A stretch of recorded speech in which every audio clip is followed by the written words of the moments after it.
Hello and welcome to Daily Dose Radio, a 5-minute-a-day podcast studying the Psalms verse by verse, recorded here in the dining room of the Bible Bistro, located in Sharonville, Ohio.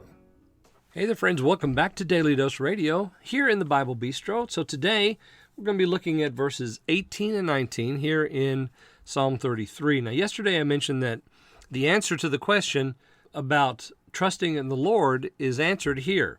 What are we to trust in? Well, we can't trust in the power of the army. We can't trust in our great strength. We can't trust in the legs of a horse or the legs of a man. You know, we have to trust in something else. What is it that we're to trust in? And I suggested that you go read verse 18. And so here we have verse 18 and verse 19 today. And you're going to notice some similarities to other places here in the Psalm. So let me read for you today verses 18 and 19. Behold, the eye of the Lord is upon them that fear him, upon them that hope in his mercy, to deliver their soul from death, to keep them alive in famine. The army wasn't enough. The mighty man was not delivered by his great strength, and a horse is a vain thing for safety. What are we to hope in then? If we can't hope in those things, what are we to hope in?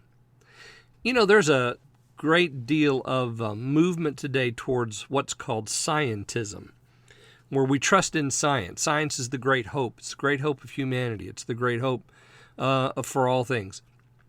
I hear it a lot here in where I live in some commercials for a hospital system.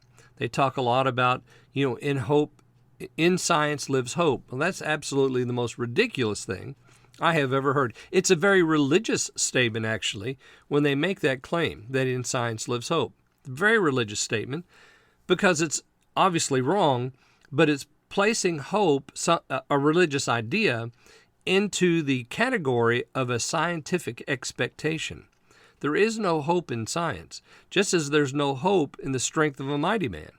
You can't hope for deliverance because you're strong. You can't hope for deliverance because you've got a great army.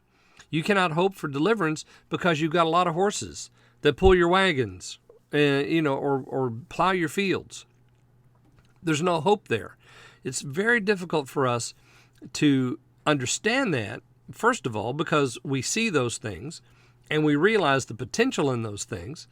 But the Lord says, don't look there, look someplace else. Don't look to science or scientism. Don't take the confession of their creeds, but look towards the Lord, because it says here in 18, the eye of the Lord is upon them that fear him, upon them that hope in his mercy. So that's where our hope is to be. That's what we're to trust in. This is what the Lord's looking for. You see, you notice it says, the eye of the Lord is upon them that fear him. Now we were just told in verse 13, the Lord's looking from heaven. And then we were told in verse 14 that he's from the place of his habitation, he's looking upon all the inhabitants of men. And what's the Lord doing? He's considering their works. Why is he considering the works? He wants to know what they trust in. Are they trusting in themselves? Are they trusting in things? Are they trusting in power? What are they trusting in? Are they trusting in science? What's the trust? Where's the trust placed? And so the Lord's weighing us by his eye. Behold, the eye of the Lord is upon them that fear him. Now he sees those that fear him, those that hope in his mercy. Notice the parallelism here. We have this lovely couplet in verse 18. The eye of the Lord is upon them that fear him, upon them that hope in his mercy. So fear and hope are paralleled. Those that fear him, those that hope in his mercy. If you're fearing him, you're hoping in his mercy. If you're hoping in his mercy, you're fearing him. That's how that works. And the parallelism here in the Psalms is beautiful, and it helps us understand these very difficult terms like fear. It's not that we're afraid of him, it's that we respect him and we trust him and hope in his mercy, because there are things in this life, ladies and gentlemen, that we can hold to that will never, ever produce hope in us, no matter how much we want it to. Well, I hope you'll join me again tomorrow, and we're going to look tomorrow at verses 20 and 21 here on Daily Dose Radio. Thanks for listening to Daily Dose Radio.